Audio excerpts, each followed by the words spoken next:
आज हम लोग देखेंगे कि नोड एक्सप्रेस का कोई प्रोजेक्ट मोंगोडीबी के साथ आप कैसे लाइव सर्वर में होस्ट कर सकते हैं। तो यहाँ पर मर्न नहीं है, ये मैं आपको बता दूँ, यहाँ रिएक्ट का यूज़ नहीं है, ये सिर्फ और सिर्फ नोड जेएस और एक्सप्रेस का यूज़ हुआ है।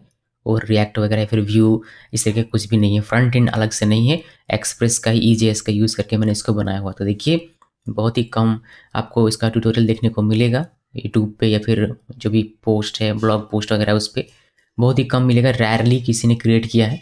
बट मैंने सोचा कि इसको बनाते हैं, बहुत सारे लोग सिर्फ और सिर्फ नोड एक्सप्रेस यूज़ करके भी प्रोजेक्ट बनाते हैं और कुछ है अवेलेबल नहीं। तो ये वाला प्रोजेक्ट हम लोग यहाँ पर अपाचे वेब सर्वर यूज़ करेंगे और PM2 यूज़ करेंगे, जिससे कि हमारा प्रोजेक्ट रन होता रहेगा लाइव सर्वर पे।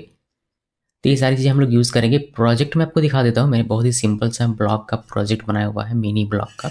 इसको अगर मैं अभी रन करके आपको दिखाऊँ तो अभी ये रन कर देख पाएंगे। npm run dev, यहाँ पर नोड मोन यूज़ कर रहे हैं, बट प्रोडक्शन में हम लोग ये यूज़ नहीं करेंगे, हम लोग PM2 यूज़ करेंगे। तो इसको अगर हम लोग ओपन करें तो आप देख सकते हैं ये वाली प्रोजेक्ट है, इस पर आप रजिस्ट्रेशन कर सकते हैं, लॉगिन कर सकते हैं। ये MongoDB behind the scene database यहाँ पर यूज़ हुआ है। तो ये आपको एक छोटा सा मिल जाता है कि इस पर इमेज भी है डेवलपर के द्वारा, यानी कि स्टैटिक फाइल की तरह आप इसको ट्रीट कर सकते हैं, या फिर यूज़र अपलोडेड जो फाइल होती है वह भी यहाँ पर मैंने लिया हुआ है, ताकि आपको पता चला कि इसमें कुछ खास करना नहीं पड़ता है, बट मैंने फिर भी ले लिया हुआ है। अभी आपको मैं अगर कोड दिखाऊं थोड़ा सा, तो मैंने कोड में थोड़ा सा इसको थोड़ा सा बेहतर बनाया है। जैसे कि मैंने यहाँ पर .env का यूज़ किया है प्रोटेक्शन के लिए, कि जो हमारे क्रेडेंशियल है वो .env फाइल में हमारा रहे, बजाय हमारे इस सोर्स कोड में आने के। तो यहाँ से प्रोसेस env करके हमने सारे जो यहाँ से वैल्यूज़ हैं उनको गेट किया हुआ है। आप देख सकते हैं अगर आप DB कनेक्ट में जाएँ तो डेटाबेस का जो क्रेडेंशियल है उसको भी मैंने यहाँ लिखने के बजाय इसको .env में लिखा हुआ है, जो कि आपको दिख रहा है, बट उससे कोई फ़र्क नहीं पड़ता। ये डिलीट कर दूंगा मैं, तो आप लोग इसको कुछ खास यूज़ नहीं कर पाएंगे। बट मैंने इसको लिखा कुछ इस तरीके, ताकि हमारा प्रोटेक्शन बना हुआ है हमारे एप्लीकेशन का, इसी वजह से। तो ये एप्लीकेशन है और प्रोजेक्ट है और सब कुछ लेटेस्ट में है। मैंने एक्सप्रेस लेटेस्ट का यूज़ किया है, MongoDB लेटेस्ट यूज़ है, सब कुछ लेटेस्ट में जो भी अभी तक का वर्जन है वह लेटेस्ट जो भी हो सकता था वह मैंने यूज़ किया हुआ है। तो चलिए इसमें डिस्कस नहीं करते हैं, इस प्रोजेक्ट को डिस्कस करने की हमें अभी आवश्यकता नहीं है। इसको कर देते हैं स्टॉप और इसको एग्जिट करते हैं, इसको क्लोज करता हूँ मैं। जो स्टेप्स है वो स्टेप्स मैंने यहाँ पर लिखा हुआ है कि कैसे इसको लाइव सर्वर पे लेके जाएंगे, उसको मैंने यहाँ पर लिखा अपने गिटहब अकाउंट में। एक रेपो मैंने क्रिएट किया है गिकी शोज नोट्स, इस पर आप जाएंगे तो इस पर आपको मिल जाएगा। यहाँ पर देखिए डिप्लॉय नोड एक्सप्रेस अपाचे, ये वाला अगर आप ओपन करेंगे तो आपको यहाँ पर सारे स्टेप्स मिल जाएंगे और काफ़ी सारी जानकारी मैंने यहाँ पर दी हुई है। लेकिन इससे पहले कि आप आगे बढ़ें इस वीडियो में, मैं आपसे रिक्वेस्ट करूँगा कि आप मेरा ये प्लेलिस्ट जरूर से फॉलो कीजिए, जो कि है डोमेन एंड VPS होस्टिंग। जिसको ओपन करेंगे तो आपको इस तरीके से दिखाई देगा। यहाँ पर मैंने बताया है कि कैसे आप VPS परचेज कर सकते हैं, बिकॉज हम यहाँ पर VPS यूज़ करेंगे, शेयर्ड होस्टिंग में यूज़ नहीं कर रहा, मैं VPS यूज़ कर रहा हूँ। यहाँ पर मैंने बताया कि VPS कैसे आप परचेज कर सकते हैं, कैसे सेटअप कर सकते हैं, कैसे सिक्योर कर सकते हैं, कैसे MongoDB में आप एडमिन यूज़र यानी कि रूट यूज़र कैसे क्रिएट करेंगे, कैसे एक नया यूज़र क्रिएट करके उसको कैसे कोई एक डेटाबेस असाइन कर सकते हैं।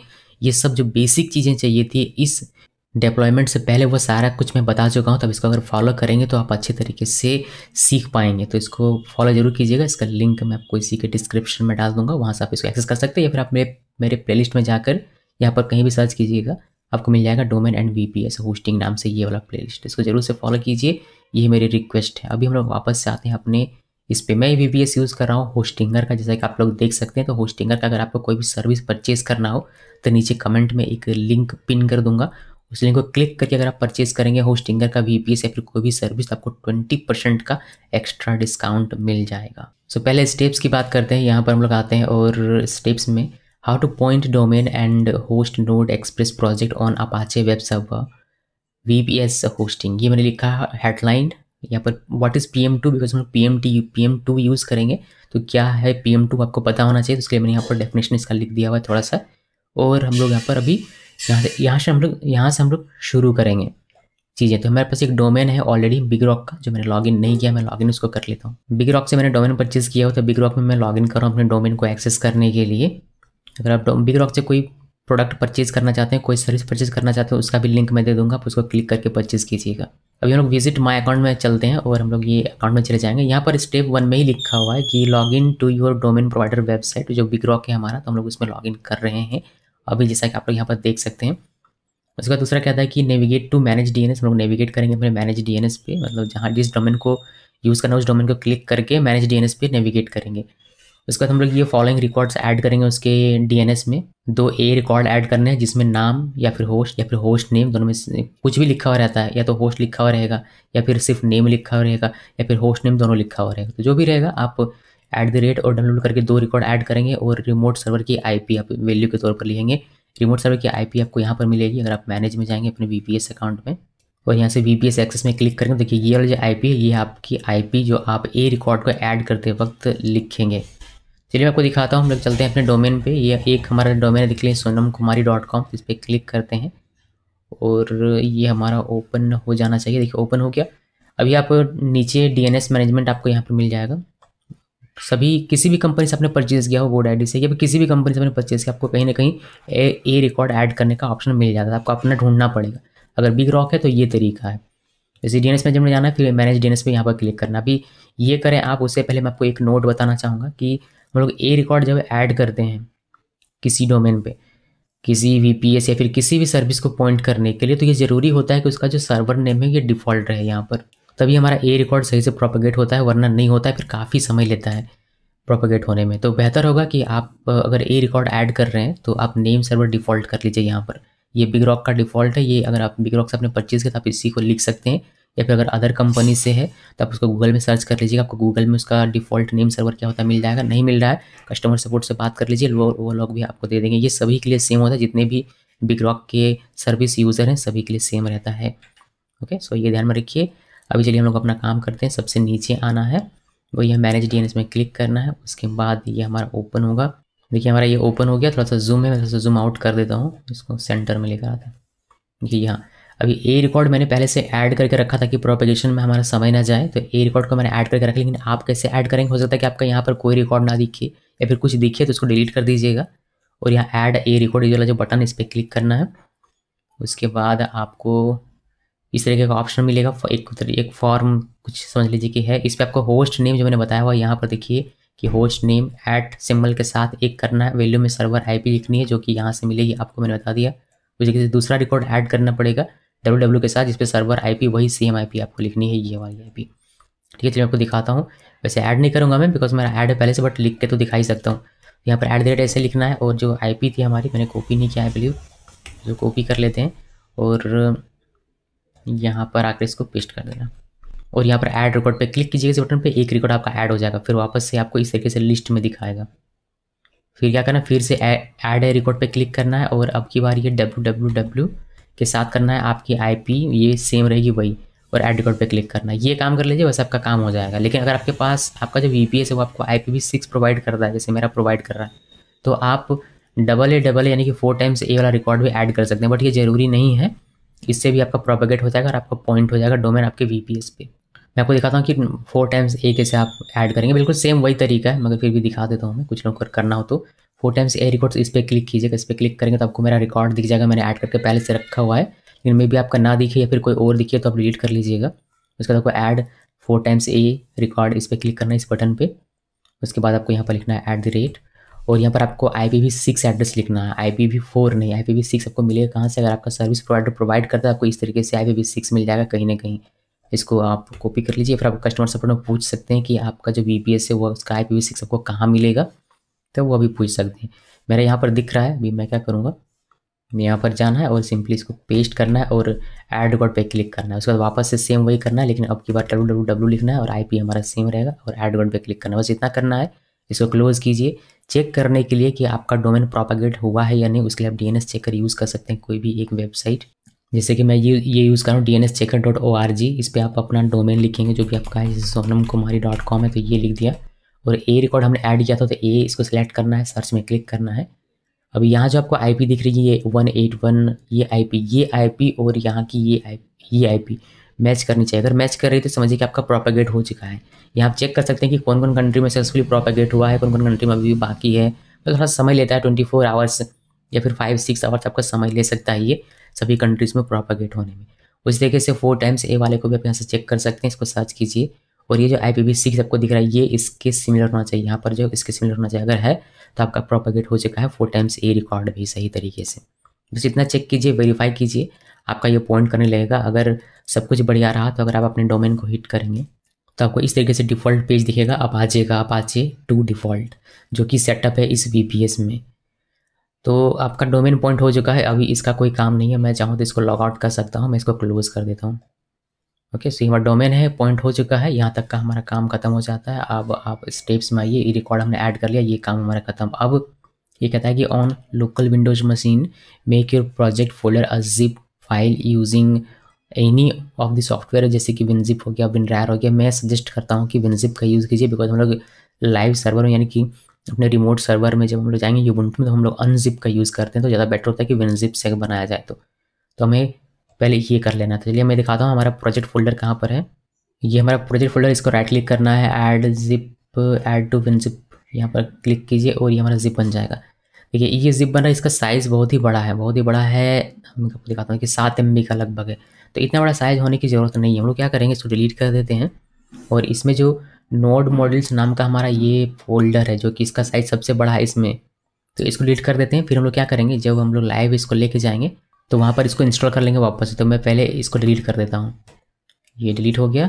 और कुछ डिलीट नहीं करना, बस इसी को डिलीट करना है, बिकॉज ये दोबारा से इंस्टॉल हो सकता है। तो राइट क्लिक करना है विनजिप और यहाँ से ऐड टू विनजिप में क्लिक कीजिए। देखिए अभी ये 1 MB का होगी, तो कॉपी करने में हमें आसानी होगी।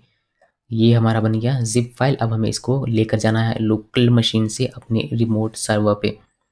तो उसके लिए हम लोग स्टेप्स देखेंगे कि देखिए ओपन कमांड प्रॉम्प्ट ओपन करना है, मेरा ओपन है।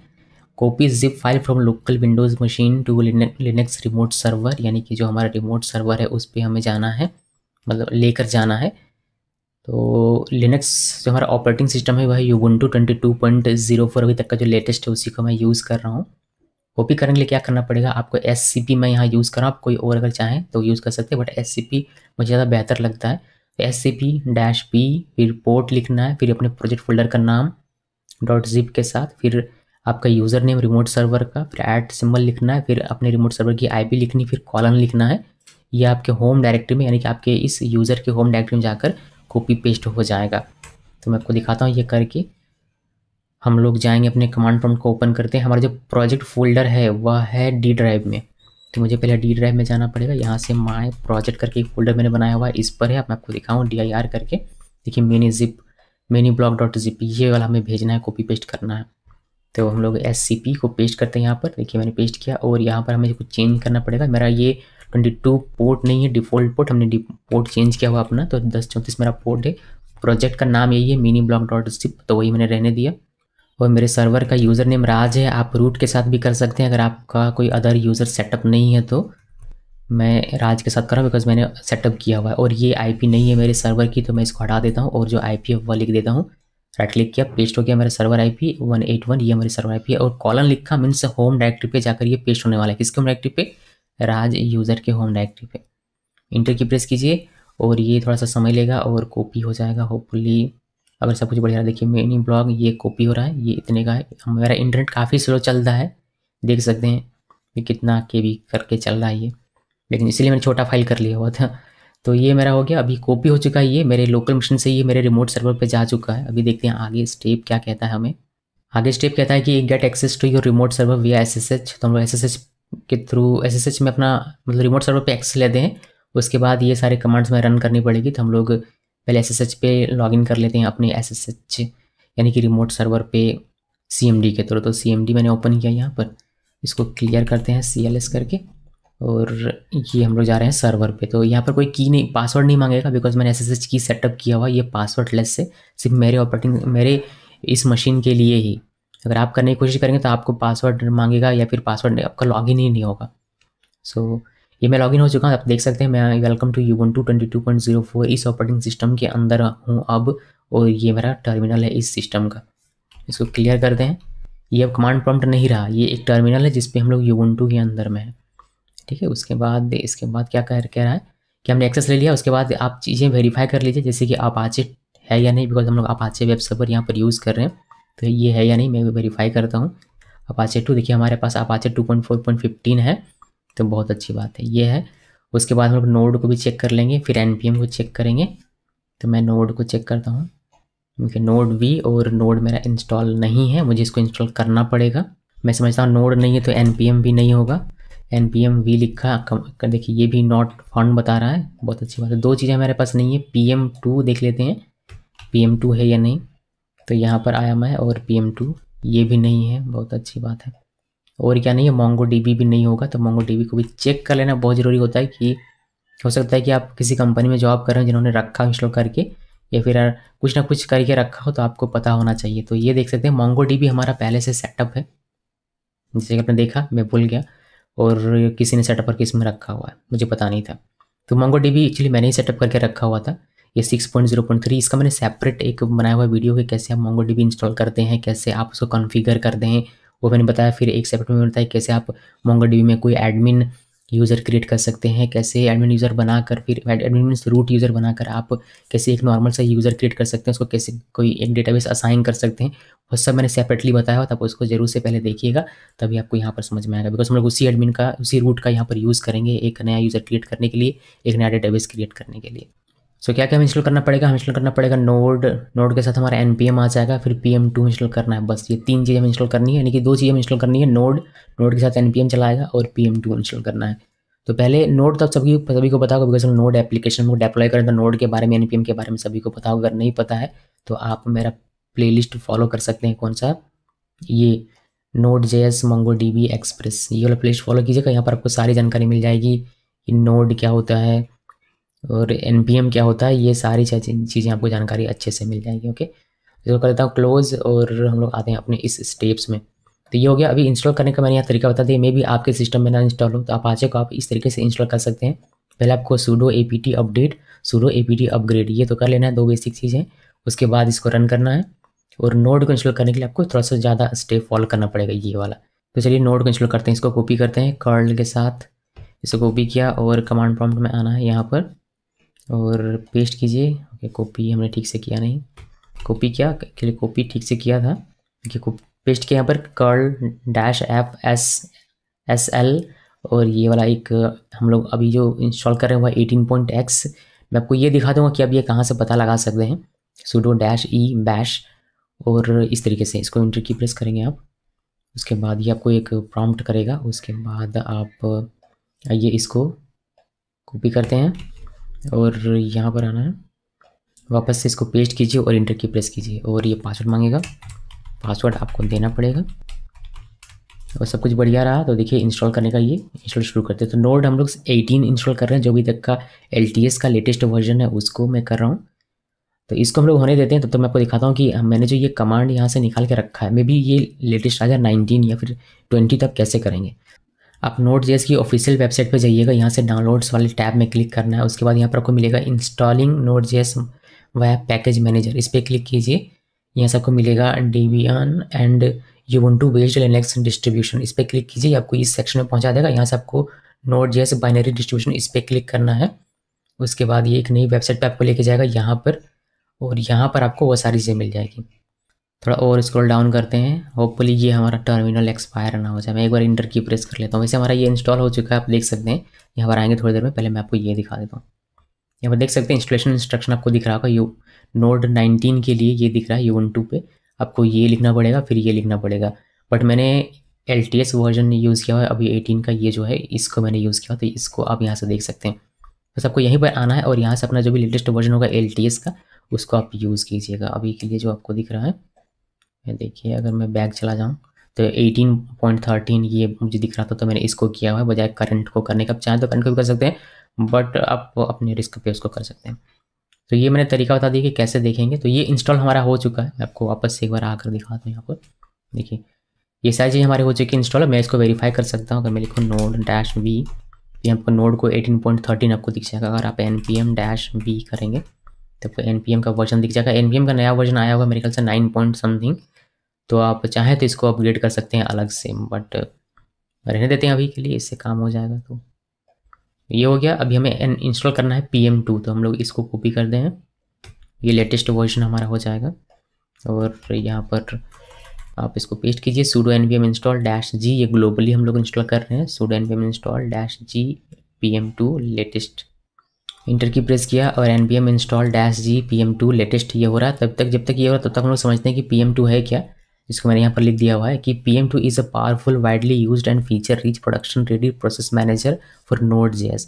Restarting pm2 with the process it manages every time your server boots reboots it is critical.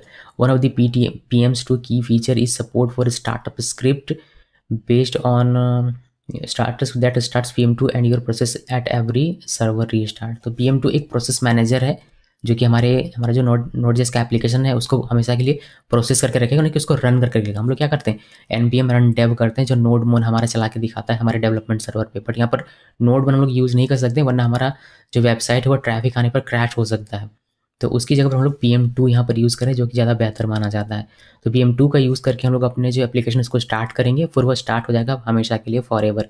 इसका फीचर ये है कि अगर कभी आपका सर्वर रीस्टार्ट होता है तो आपका जो Node.js का एप्लीकेशन है वह रन करता रहेगा, मतलब वो भी रिस्टार्ट हो जाएगा। सर्वर रिस्टार्ट हुआ तो ऑटोमेटिकली हमारा ये pm2 हमारे एप्लीकेशन को भी स्टार्ट कर देगा। मतलब ऐसा नहीं कि हमें मैनुअली जाकर फिर से pm2 करके रन करना पड़ेगा, ऐसा बिल्कुल भी नहीं है। तो ये बेहतर माना जाता है, तो इसी का हम लोग यहाँ पर यूज़ करने वाले हैं। अभी मैंने इसको इंस्टॉल कर लिया है ग्लोबली, जैसा कि आप लोग देख सकते हैं। कहाँ गया भाई ये, तो इसको सिर्फ इंस्टॉल करने से काम नहीं होता, इसको आपको ऐड करना पड़ेगा अपने स्टार्टअप प्रोसेस पे, जैसे कि हमारा जब सर्वर स्टार्ट हो तो साथ में pm2 भी हमारे स्टार्ट हो जाए। इसको ऐड करने के लिए आपको ये लिखना है sudo pm2 स्टार्टअप।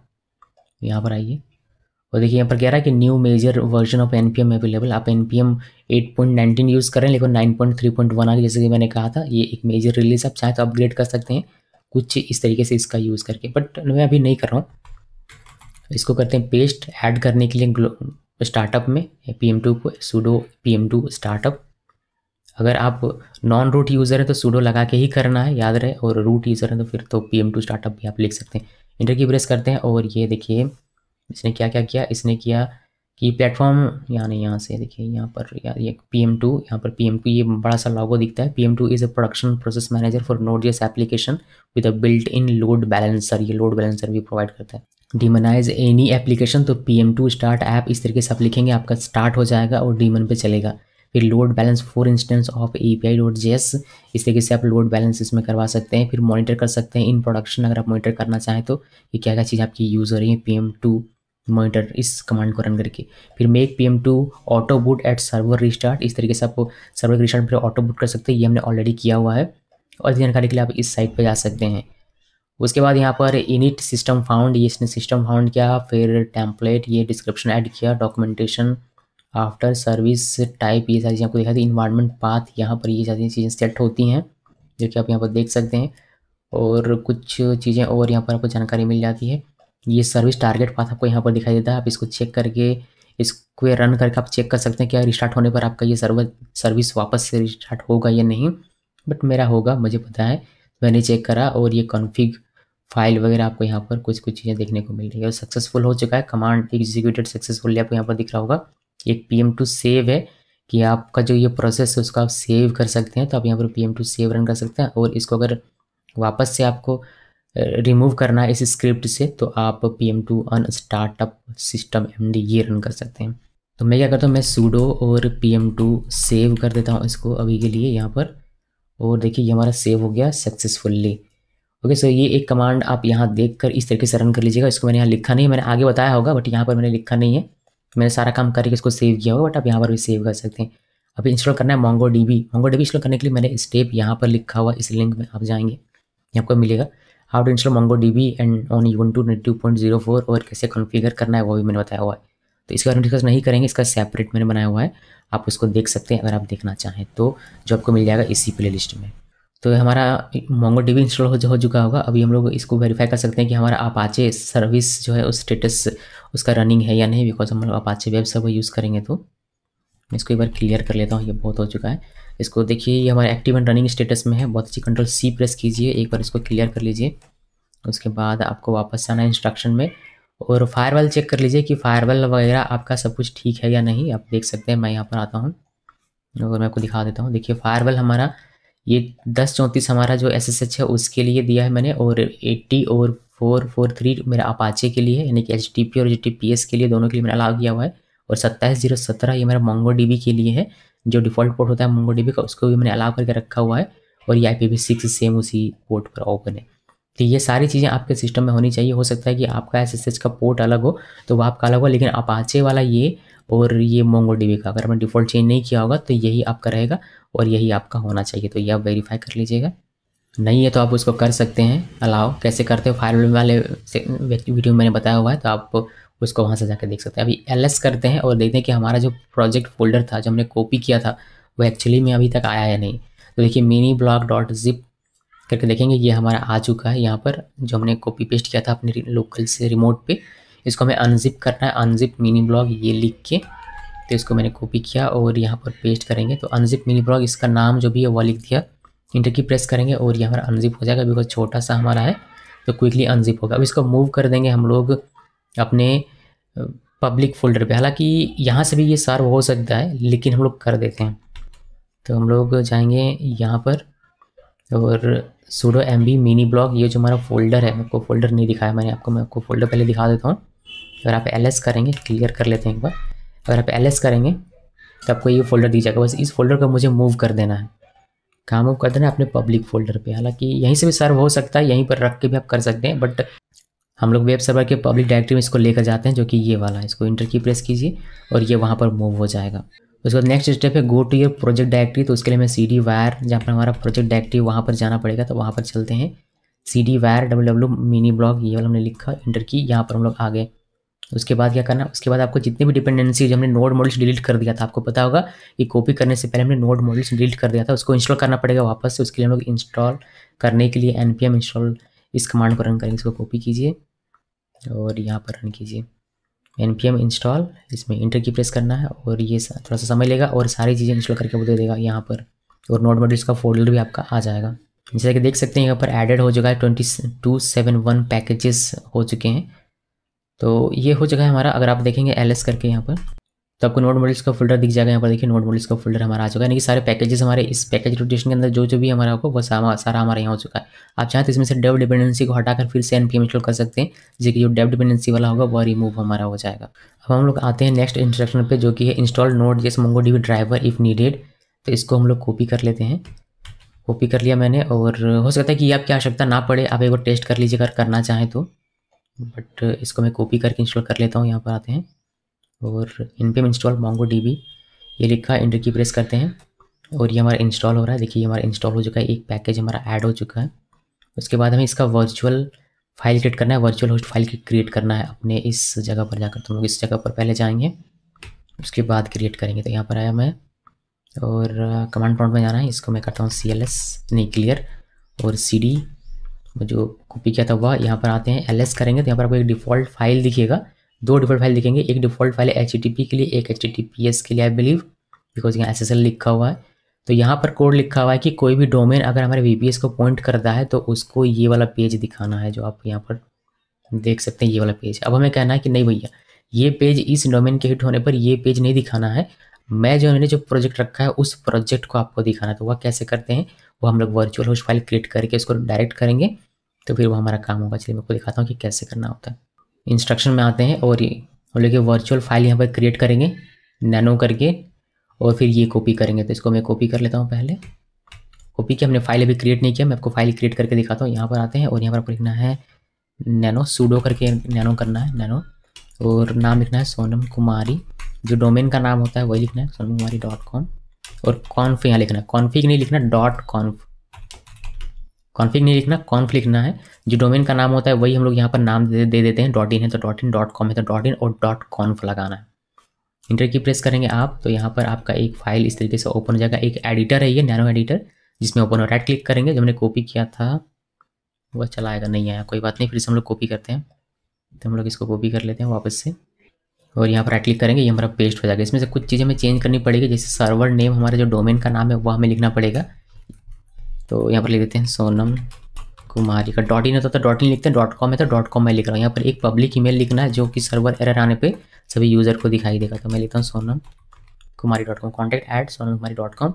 ये प्रॉक्सी प्रिजर्व होस्ट ऑन रहना चाहिए, और ये प्रॉक्सी पास रूट पे जाने पे इस IPN पोर्ट पे होगा, और ये प्रॉक्सी पास रिवर्स भी सेम इसी तरीके से होगा। और डायरेक्टरी हमने दे दिया है var www miniblog allow override all, ये कर दिया। और इसमें कुछ करने की आवश्यकता नहीं, इसमें डॉक्यूमेंट रूट देने की आवश्यकता नहीं। जैसे जेंगो में हमारा, जब हम लोग जेंगो, अगर आपने देखा होगा, नहीं देखा तो कोई बात नहीं, लेकिन मैं वो इसीलिए बता देता हूँ, जेंगो में भी डॉक्यूमेंट रूट देने की आवश्यकता नहीं पड़ती है, उसमें सारा काम हमारा होता है डीमन से। तो यहाँ पर हमारा वही सारा काम हो रहा है, यहाँ पर भी हमें डॉक्यूमेंट रूट देने की आवश्यकता नहीं, इसका अपना एक अलग प्रोसेस है काम करने का, जो इसका कोड हमने यहाँ पर लिखा हुआ है। इसको सेव कर दीजिए। सेव करने के लिए हम लोग कंट्रोल एक्स प्रेस करते हैं और वाई प्रेस करेंगे, इंटर की प्रेस करेंगे, ये हमारा सेव हो जाएगा। सेव होने के बाद क्या करना है वह देखिए। उसके बाद आपको चेक करना है कि आपने जो कॉन्फ़िग किया हुआ सही है या नहीं, तो इसको आप कॉपी कर लीजिए, सिंटेक्स वाइज सही है या नहीं, इसको पेस्ट करेंगे और आपको इंटर की प्रेस करेंगे तो आपको देखिएगा सिंटेक्स ओके, यानी इसके अंदर जो आपने कोड लिखा है सिंटेक्स वाइज सही है। अब आते हैं हम लोग इनेबलिंग पे। तो proxy module with Apache enable करना पड़ेगा सारे प्रॉक्सी मॉड्यूल को, जिससे कि हमारा ये सही तरीके से काम कर सके, बिकॉज हमने प्रॉक्सी का यूज़ किया हुआ है। तो sudo a2 in mode proxy और प्रॉक्सी अंडरस्कोर http, ये दो चीज़ें हमें इनेबल करनी है। तो यहाँ पर आते हैं और sudo a2 in mode proxy, inter key press किया, ये इनेबल हो गया। और वापस से इसमें http इस तरीके से लिखना है, इंटर की प्रेस कीजिए और ये भी हमारा इनेबल हो चुका है, दोनों हमारा इनेबल हो गया है। उसके बाद हमें जो वर्चुअल होस्ट फाइल हमने क्रिएट किया उसको भी इनेबल करना है। उसके लिए हम लोग sudo inside और जो वर्चुअल होस्ट फाइल का नाम है वो लिखेंगे। तो यहाँ पर आइए और लिखिए sudo e2 in site, in means enable, a2 in site और जो नाम है हमारा sonamkumari.com.conf, ये लिखिए, इंटर की प्रेस कीजिए, ये भी हमारा इनेबल हो गया। अभी देखते हैं, अभी क्या कहते हैं कि रीस्टार्ट करना है अपाचे सर्वर को, तो हम लोग इसको रीस्टार्ट करेंगे इसका यूज़ करके। और यहाँ पर आइए पेस्ट करते हैं sudo service apache 2 restart, inter key press करेंगे और ये हमारा रीस्टार्ट हो जाएगा। अभी हम लोग नीचे कहता है कि अब आप start node express application using PM2, हम लोग स्टार्ट करेंगे तो हम लोग अपने प्रोजेक्ट फोल्डर के पास जाएंगे, तो हम लोग इसे कॉपी करते हैं और यहाँ पर चलते हैं, इसमें पेस्ट किया cd var मिनी ब्लॉग, इसके अंदर हम लोग प्रोजेक्ट फोल्डर के अंदर है। अभी हम लोगों को यहाँ पर हम लोग इसको कॉपी करते हैं, sudo node env प्रोडक्शन, हम इसको सेट कर देंगे, बाय डिफॉल्ट के डेवलपमेंट में रहता है। तो PM2 स्टार्ट app.js हमारा जो एंट्री पॉइंट होता है नोड एप्लीकेशन का, वो मैंने इस फाइल का नाम लिखा है। बहुत लोग server.js क्रिएट करते हैं तो वो लोग server.js लिखते हैं, बट मैं app.js ही शुरू से क्रिएट करता हूँ, मुझे ऐसा ही ठीक लगता है, तो मैंने उसका नाम लिखा हुआ है। इसके बाद आप env को अपडेट कर सकते हैं, अगर पहले से कुछ और सेट होगा तो हट जाएगा और अभी का जो है वो env सेट हो जाएगा। ये करते हैं, आइए यहाँ पर और सुपर करता हूँ मैं, पेस्ट किया sudo, ये देख सकते हैं PM2 स्टार्ट करेगा। हम लोग पहले क्या कर देते हैं कि रन npm रन dev कर देते हैं, जो हमारे एप्लीकेशन को स्टार्ट करता था, बट अब वह ना करके हम लोग PM2 स्टार्ट कर रहे हैं। ये हमारा मेन यहाँ पर कमांड है, ये तो अलग एक चीज़ है, आप इसको अलग से भी कर सकते हैं। ये हमारा मेन कमांड है जिससे कि हमारा एप्लीकेशन रन होगा चलेगा। तो आप इसको इसमें इंटर की प्रेस कीजिए और देखिए हमारा रन ऑनलाइन हो गया स्टेटस। तो हमारा एप्लीकेशन का नाम है ऐप, इसने नाम दे दिया हुआ है और स्टेटस अभी इसका ऑनलाइन है। और CPU कितना ये कंज्यूम कर रहा है 0% अभी के लिए, मेमोरी इसने 35% कंज्यूम किया हुआ है। तो current process list is synchronized with saved list, type PM2 save to synchronize, हमें इसको सेव भी कर लेना ताकि हमारा ये लिस्ट पे बना हुआ रहेगा हमेशा के लिए, रिबूट होगा तब भी इस लिस्ट से ऑनलाइन कर लेगा अपने इस प्रोसेस को। तो इसको सेव कर लेते हैं। सेव करने के लिए यहाँ लिखा है sudo PM2 सेव, तो नॉन रूट यूज़र है तो sudo लगा के सारा काम करना है। यहाँ पर हम लिखते हैं sudo PM2 सेव, इसको इंटर की प्रेस कीजिए और ये saving current process list currently saved in root PM2 dump, इसमें आप जाकर देख भी सकते हैं, आपको दिख जाएगा कि आपका कौन सा प्रोसेस सेव हुआ है। अभी वापस से इसमें कहता है कि आप स्टेटस चेक कर सकते हैं, sudo PM2 स्टेटस, आप इसको चेक कर सकते हैं कि आपका रनिंग स्टेट में है या नहीं। इसको चेक करने के लिए आपको sudo PM2 स्टेटस ये लिखना है, इंटर की प्रेस कीजिए और आपको यहाँ पर दिखेगा कि अभी ऑनलाइन है ये। अब हम लोग अपना एप्लीकेशन देखते हैं कि कुछ दिखता है क्या इस पर, कम से कम ये तो नहीं दिखेगा अब, बिकॉज हमने वर्चुअल होस्ट फाइल भी क्रिएट कर लिया हुआ है। तो इसको हमने किया रिफ्रेश और इस पर हमें रिस्पॉन्स नहीं मिल रहा, देख रहे हैं घूम रहा है। डेटाबेस में सेटअप करना पड़ेगा बिकॉज इंटरनली तो इसमें एरर आ गया होगा अगर डेटाबेस नहीं है तो, आई बिलीव। और हमने प्रोडक्शन भी सेट कर दिया इसकी ENV, तो हमें प्रॉपर यहाँ पर एरर भी दिखाई नहीं दे रहा है। कोई नहीं, हम लोग इसका एक तो इस तरीके से अगर आपका गोल गोल घूमता है, आपको समझ में ना आए कि क्या ही हो रहा है, वही इसमें तो समझ नहीं, तो आपको थोड़ा देर वेट करना पड़ेगा जब तक ये रिस्पॉन्स दे दे। रिस्पॉन्स कुछ ना कुछ जरूर देगा, ये 503 दे दे, 404 दे दे, या कुछ ना कुछ 500 दे दे, कुछ ना कुछ रिस्पॉन्स जरूर देता है। तो रिस्पॉन्स तक का वेट करना है, फिर आपको सर्वर पे जाके और अपने एरर्स चेक करना है। उसका तरीका मैंने यहाँ नीचे बताया, अभी हमने यहाँ तक फॉलो किया है।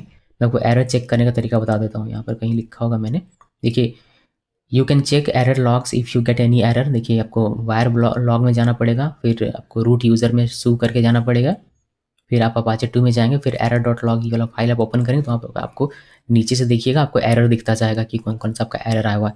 फिर उसके बेस पे आप उसको फिक्स कर सकते हैं गूगल में सर्च करके, स्टैक ओवरफ्लो में किसी से पूछ के, अगर आपको खुद से उसको फिक्स करना नहीं आ रहा है उस केस में। तो अभी के लिए मुझे लगता है कि ये जो गोल घूम रहा है ये घूम रहा है बिकॉज डेटाबेस कनेक्शन नहीं बन रहा है, इसी वजह से ऐसा मुझे लगता है। तो मैं इसको घूमने देता हूँ और वेट करते हैं इसके रिस्पॉन्स आने तक का। ओके, हमें काफ़ी लंबा समय वेट करने के बाद हमें रिस्पॉन्स यहाँ पे लिया प्रॉक्सी एरर का। The proxy server received an invalid response from an upstream server. The proxy server could not handle the request reason error reading from a remote server। और आपको ये कुछ इस तरीके से दिखा रहा है। चलिए हम लोग एरर लॉग देखते हैं कि वहाँ से कुछ खास इन्फॉर्मेशन। तो वैसे मुझे पता है कि आई थिंक डेटाबेस सेव करने से ये हमारा काम हो जाएगा। अगर हमने डेटाबेस का काम नहीं किया है तो वह काम कर लेना चाहिए था हमें इसको विजिट करने से पहले, मगर फिर भी मैं चाहता हूँ कि आप उसको देखिए। तो हमारा यहाँ तो एक्सपायर हो चुका है क्योंकि काफ़ी समय लग गया इसको वेट करते करते। तो फिर से हमें लॉगिन करना पड़ेगा। मैं फिर से लॉगिन करता हूँ और ये लॉगिन हो गया। अभी मैं चलूँगा इस एरर वाले सेक्शन पे कि कैसे एरर देखते हैं। तो cd var लॉग करना है पहले, और यहाँ पर आइए क्लियर कर लूँ क्या, क्लियर कर लेते हैं। cd var लॉग किया और यहाँ पर आते हैं, देखिए इस पे आ गया मैं। अभी यहाँ से हम लोग अगर cd apache 2 करेंगे तो ये हमें एक्सेस नहीं देगा बिकॉज ये परमिशन डिनाइड, ये यहाँ से भी रूट किया सकता है। तो हमें su करके रूट पे जाना पड़ेगा, स्विच करना पड़ेगा। तो मैं रूट पे स्विच कर रहा हूँ। देखिए अब मैं रूट यूज़र के साथ हूँ। अब मैं cd apache 2 पे जा सकता हूँ। यहाँ पे गया मैं और यहाँ पर आप एरर लॉग ये वाली फाइल ओपन करेंगे। तो लिखिए कैट और एरर डॉट लॉग और इंटर की प्रेस कीजिए और यहाँ पर आपको दिखाई देगा। दूसरे वाले में देखते हैं एरर लॉग डॉट 1, इस वाले में देखते हैं। अभी यहाँ पर देखिए, यहाँ पर हमें दिखाई दे रहा है। तो यहाँ पर हमें दिखाई दे रहा है, उस वाले फाइल में नहीं दिखा था, इस वाले फाइल में हमें दिख रहा है। यहाँ पर देखिए आपको दिखेगा कि error reading from remote server return by this. यहाँ पे हमें दिख रहा है कि एरर जो इस पे चल नहीं पा रहा हमारा, मतलब हमारा प्रॉब्लम है कि हमारा एप्लीकेशन स्टार्ट ही नहीं हो रहा। क्यों स्टार्ट नहीं हो रहा? बिकॉज उसमें डेटाबेस सेटअप नहीं है, इसी वजह से एक रीज़न ये हमारा है। सो हमें उसको ठीक करना पड़ेगा, डेटाबेस को सेटअप करना पड़ेगा। तो यहाँ पर 2 फाइल्स हैं जो आपको देखनी पड़ेगी बेसिकली। वैसे तो एक फाइल पे आ जाता है, बट आप इस फाइल पे या फिर इस फाइल पे चेक कर लीजिएगा, आपको कुछ ना कुछ जानकारी यहाँ से मिल जाएगी। ठीक है, तो अभी मैं इसको एग्जिट कर देता हूँ। ये एग्जिट हो गया मैं, और इसको क्लियर करके ऊपर चले आते हैं। तो हम लोग डेटाबेस सेटअप करेंगे तो हम लोग वापस अपने जो स्टेप था उस पर चले जाएंगे। ये मैंने आपको दिखा दिया ताकि आप कभी भी किसी एरर को फेस करें तो आप खुद से रिजॉल्व कम से कम पता तो लगा पाएँ कि क्या प्रॉब्लम है। अब आते हैं जहाँ पर हमने छोड़ा हुआ था वहाँ पर वापस से। तो हमने छोड़ा था ये PM2 स्टेटस चेक करके, ये वाला स्टेटस। तभी हम देखते हैं कि PM2 हमारा स्टेटस क्या दिखाता है इस पर। यहाँ आया मैं और सूडो PM2 स्टेटस अभी हम लोग करेंगे। तो हमें ये पासवर्ड मांग लेगा। तो ये पासवर्ड दिया हमने। अभी भी हमारा ये ऑनलाइन है कि हमारा जो नोड जिसका एप्लीकेशन है वो रन हो रहा है, लेकिन वहाँ पर एरर आके अटका हुआ है, इसलिए हमें रिस्पॉन्स नहीं मिल रहा। जैसे हम लोग करते हैं ना npm run dev किया तो हमें एक एरर मिल जाता था, फिर हमारा सर्वर कट तो नहीं होता था बट एरर हमें मिलता था। जब तक उसको ठीक ना करके सेव ना करो और रीलोड ना हो तब तक हमारा वो ठीक नहीं होता था। तो वही प्रॉब्लम समझ लीजिए कि अभी हमारे पास है। अगर हम लोग इसको लोकली रन करते हैं npm run dev node mode से तो हमें वहाँ पर टर्मिनल में वो एरर दिख जाता है, बट कोई नहीं। Connect MongoDB shell with super user. तो हमें MongoDB शेल कनेक्ट करना है सुपर यूज़र के साथ। सुपर यूज़र अगर आपको क्रिएट करना नहीं आता है तो आप इसको फॉलो कीजिएगा। यहाँ पर मैंने बताया कि सुपर यूज़र कैसे क्रिएट करते हैं, एक वीडियो भी बताया जो आपको यहाँ पर मिल जाएगा। तो आप चाहें तो इसको यहाँ से फॉलो कर लीजिए या फिर आप यहाँ से देख कर फॉलो कर सकते हैं। मैं सजेस्ट करूँगा वीडियो देख कर फॉलो कीजिए, ज़्यादा ईजी होता है समझना अगर आपने पहले नहीं किया है तो उस केस में। तो हम लोग लॉगिन करेंगे अपने सुपर यूज़र के साथ। इसके लिए मैं ये यूज़ करूँगा। तो चलिए टर्मिनल में चलते हैं। टर्मिनल में यहाँ पर आया मैं और यहाँ पर करेंगे क्लियर और cd/ करके पहले बाहर आ जाता हूँ और यहाँ पर लिखते हैं mongo sh पोर्ट। जो हमारा MongoDB का पोर्ट है वह लिखा, नहीं लिखेंगे तो भी चलेगा बिकॉज ये डिफ़ॉल्ट पोर्ट है। ऑथेंटिकेशन डेटाबेस एडमिन लिखा, यानी कि एडमिन डेटाबेस में हमारा ये यूज़र क्रिएट है तो वो हम लोग यहाँ पर लिखते हैं। फिर -u लिख के यूज़र नेम लिखना जो कि मेरा सुपर यूज़र है। -p लिख के पासवर्ड लिखना जो कि मेरा पासवर्ड ये है सुपर यूज़र के लिए। इतना लिखा, इंटर की प्रेस करते हैं और सब कुछ बढ़िया रहा तो हमें ये Mongo शेल में डाल देगा। तो ये आ चुका है, देख लीजिए यूजिंग MongoDB 6.0.3 और Mongo sh यानी Mongo शेल 1.6.2। अभी हम लोग यहाँ से इसको पहले क्लियर करते हैं तो ये CLS करने से क्लियर होता है। शो DBS करेंगे तो हमें डेटाबेस दिखा देगा कि कौन कौन सा भी क्रिएट है। हमें एक नया डेटाबेस क्रिएट करना पड़ेगा जिसके लिए आपको यहाँ पर क्या करना है, शो डेटाबेस आपको दिखा दिया। क्रिएट करने के लिए आपको करना है यूज़ और जो भी डेटाबेस का नाम रखना है, तो मैं blockdb रखना चाहता हूँ तो मैंने वही रखा। और यहाँ पर आते हैं वो लिखिए यूज़, और जब भी आपको डेटाबेस का नाम रखना है वह, तो मेरे केस में ब्लॉक डीबी या फिर आप मिनी ब्लॉक भी नाम रख सकते थे, बट मैंने थोड़ा सा अलग रख दिया इस पर, block dB. Inter key press करेंगे। यूज़ 2 काम करता है, अगर ये डेटाबेस क्रिएट है तो उसको यूज़ कर लेगा, अगर क्रिएट नहीं है तो उसको क्रिएट करके यूज़ करेगा। तो इसने क्रिएट किया और यूज़ में डाल दिया इसको कि ये स्विच कर गया इस डेटाबेस में। अब ये करने के बाद आपको इस डेटाबेस के लिए एक यूज़र क्रिएट करना है, नॉर्मल सा यूज़र, सुपर यूज़र नहीं। तो उसके लिए हम लोग ये फॉलो करेंगे, इसको कॉपी करना है और यहाँ पर आइए, फिर यहाँ पर पेस्ट करते हैं। तो यहाँ पर लिखा है DB create user, user Rahul, user name की जगह पर आप कुछ भी लिख सकते हैं PWD, और पासवर्ड प्रॉम्प्ट में आप डायरेक्टली स्ट्रिंग के तौर पर डबल कोट के अंदर में पासवर्ड भी लिख सकते हैं। उसके बाद रोल, इस यूज़र को रीड राइट का ऑपरेशन होगा इस डेटाबेस के लिए।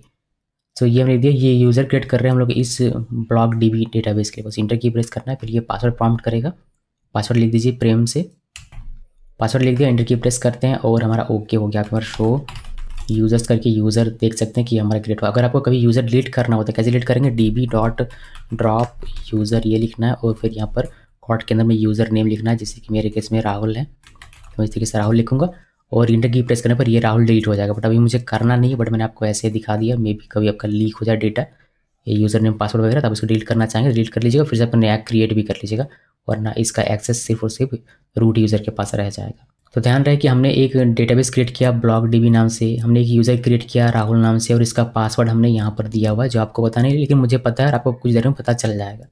तो यूज़र हमने क्रिएट कर लिया, यहाँ पर कोई भी कलेक्शन वगैरह नहीं है, हमको दिखाऊँ शो कलेक्शंस, इसमें कुछ भी नहीं है। अगर आप देखेंगे शो कलेक्शंस में कहाँ गया भाई, ये तो गड़बड़ी हो जाता है कभी कभी। इंटर एक बार CLS कर लेता हूँ, देखिए शो कलेक्शन करते हैं, कुछ भी नहीं, खाली है, सिर्फ शो यूज़र्स दिखता है। तो कलेक्शन नहीं है तो डॉक्यूमेंट भी नहीं है इसमें, यानी कि कोई डेटा नहीं है, खाली है। तो इसको क्विट कर देते हैं, या फिर क्विट नहीं करना, क्या करना है इसमें देख लेते हैं ज़रा। शो यूज़र्स मैंने आपको दिखा दिया, क्विट करना है, क्विट करते हैं। क्विट करके बाहर आ गए, इससे हम लोग अपने अब VPS में है, MongoDB से बाहर आ चुके हैं। उसके बाद ये कहता है कि आपको क्या करना है, आप एक्सेस ले सकते हैं चेक करने के लिए कि आपका राहुल जो यूज़र है वह सही तरीके से काम कर रहा है या नहीं। तो मैं एक बार चेक करना चाहूँगा, तो मैं इसको कॉपी करता हूँ और यहाँ पर आते हैं, पेस्ट करते हैं, Mongo SS लिखना है, डैश पोर्ट लिखना है, डैश ऑथेंटिकेशन डेटाबेस, जिस डेटाबेस में आपका यूज़र क्रिएट हुआ है वह डेटाबेस का नाम आप यहाँ रखेंगे। तो -U राहुल और -P पासवर्ड लिख दिया, राहुल मेरा यूज़र नेम है और पासवर्ड ये मेरा है। आपने जो अपना यूज़र नेम दिया होगा वह आप लिखेंगे यहाँ पर, और जो आपका पासवर्ड होगा आप लिखेंगे वह यहाँ पर, ठीक है। तो इंटर की प्रेस करते हैं, ये हमारा लॉगिन हो जाना चाहिए, देखिए लॉगिन हो गया। अगर शो DBS करेंगे तो ये नहीं बताएगा कुछ भी, क्यों, क्योंकि एक डेटाबेस तो है ब्लॉक DB जो कि इसको बताना चाहिए, बट उसमें कोई डॉक्यूमेंट इंसर्ट नहीं है, इसी वजह से वह दिख नहीं रहा, बट वह है और उस पर ये काम कर सकता है, यूज़ ब्लॉक DB, उस पर ये स्विच कर सकता है। और यहाँ पर अगर आप डेटा इंसर्ट करेंगे तो डेटा इंसर्ट वगैरह हो जाएगा। अगर आप शो कलेक्शन, यहाँ तो कुछ है नहीं तो आपको कुछ दिखेगा नहीं, ठीक है। तो कोई नहीं, ये हमने बस देख लिया कि लॉगिन तो हो रहा है कम से कम। उसके बाद इसको क्विट कर देते हैं और ये हम लोग यहाँ बाहर आ जाते हैं। वापस से चलते हैं अपने इस Mongo शेल से, हमने क्विट कर दिया। अभी हमें रीस्टार्ट करना है, MongoDB को रीस्टार्ट कर लेते हैं, बिकॉज जो हमने चेंज किया वो इफेक्ट में आ जाए। तो sudo सर्विस DB नहीं MongoD, और रीस्टार्ट लिखना है, इंटर की प्रेस कीजिए और हमारा ये रीस्टार्ट हो जाएगा। क्लियर कर देता हूँ एक बार, ऊपर चला है ज़रा ये। अब जो क्रेडेंशियल हमने क्रिएट किया डेटाबेस के लिए उसको हमें लिखना पड़ेगा अपने .env फाइल में जाके अपने प्रोजेक्ट फोल्डर के अंदर, बिकॉज अभी भी ये काम नहीं कर रहा होगा जो हमने क्रिएट किया, उसको तो लिखना पड़ेगा ना, तभी तो काम करेगा। तो उसके अंदर चलते हैं, इसको कॉपी किया और इसके अंदर चलेंगे, तो पेस्ट करते हैं CD var www mini block, जहाँ पे आपका प्रोजेक्ट आपने रखा होगा उसके अंदर आपको जाना है। फिर sudo nano, यहाँ पर देखिए हमारा .env फाइल होगा, मैं आपको दिखा देता हूँ कहाँ गया .env फाइल, ओके ls-a, और देखिए .env ये वाली फाइल है, तो ये वाली फाइल हमें ओपन करनी है। इसके लिए sudo nano .env लिखेंगे, इंटर की प्रेस करते हैं और होस्ट ये रहेगा, पोर्ट ये रहेगा, डेटाबेस का URL हमें सेम ये रखना। अगर आपका कोई पोर्ट आपने चेंज किया हो MongoDB का तो वो आप यहाँ पर चेंज कर सकते हैं। डेटाबेस नेम हमारा सेम वही रहेगा, बट यूज़र नेम हमारा चेंज हो जाएगा। यूज़र नेम हमें चेंज करके यहाँ पर क्या कर देना है, यूज़र नेम हमें चेंज करके कर देना है। जो हमारा यूज़र नेम है वह देना है। तो मेरा राहुल, तो मैंने राहुल दिया, पासवर्ड मेरा hello 1 2 3 4 6 ही, तो मैंने वह दिया। और डेटाबेस ऑथ सोर्स, यहाँ पर आपको वह डेटाबेस का नाम देना होता है जिस डेटाबेस में आपका ये राहुल क्रिएट हुआ है। तो मेरा सेम डेटाबेस पे क्रिएट हुआ है जिस पे हम लोग काम करने वाले हैं, तो मैंने वही नाम इस पर रख दिया हुआ है। हो सकता है कि आपने किसी और डेटाबेस में यूज़र क्रिएट किया हो और किसी और डेटाबेस को एक्सेस दिया हो तो वह उसके अकॉर्डिंग आपको यहाँ पर क्रेडेंशियल लिखनी है, ठीक है। कंट्रोल एक्स प्रेस करते हैं, वाई प्रेस करते हैं और इंटर की प्रेस करते हैं, ये हमारा सेव हो जाएगा। सेव करने के बाद ये हमने चेंजेस कर दिया, जैसे कि मैंने यहाँ पर लिख दिया हुआ है कि डेटाबेस में अपना डेटाबेस का नाम लिखना है, यूज़र नेम आपको अपना यूज़र नेम लिखना है, अपना डेटाबेस का पासवर्ड लिखना है, और डीबी ऑथ सोर्स में database name where user stored, user जहाँ क्रिएट हुआ है उस डेटाबेस का नाम यहाँ पर लिखना होता है। अपाचे 2 को आप रिस्टार्ट कीजिए एक बार, उसे कॉपी करते हैं और यहाँ पर पेस्ट किया, अपाचे हमारा रीस्टार्ट हो गया सर्वर। उसके बाद अगर एरर आएगा तो फिर से हम लॉग चेक करेंगे, अगर आता है तो देखते हैं यहाँ पर रन करके। पहले तो इंटर की प्रेस किया और एरर तो नहीं आना चाहिए अब। ओके, ये अभी भी गोल गोल घूमे जा रहा है। हम लोग क्या करते हैं, एक बार रीस्टार्ट करते हैं अपने सर्वर को जो हम लोग PM2 से रन कर रहे हैं उसको। तो अगर आप sudo PM2 लिस्ट करेंगे, यहाँ पर एक्स्ट्रा इन्फॉर्मेशन में मैंने ये रखा हुआ है, ये तो हमने स्टार्टअप में कर ही दिया हुआ था। हम लिस्ट देखते हैं कि कौन कौन सा हमारा रन हो रहा है प्रोसेस इस प्रोसेस मैनेजर से। यहाँ पर PM2 लिस्ट करेंगे तो हमारा ये एक चल रहा है, ये वाला। अभी इसको हम लोग किल कर देते हैं प्रोसेस को। तो इसके लिए हम लोग PM2 ये वाला ओपन करेंगे, मतलब कॉपी करेंगे, यहाँ पर पेस्ट करते हैं और फिर इसको किल कर दिया हमने। अभी हम लोग अगर वापस से स्टेटस चेक करेंगे, लिस्ट चेक करेंगे तो कोई भी रन नहीं हो रहा, देख सकते हैं कोई भी ऑनलाइन नहीं है।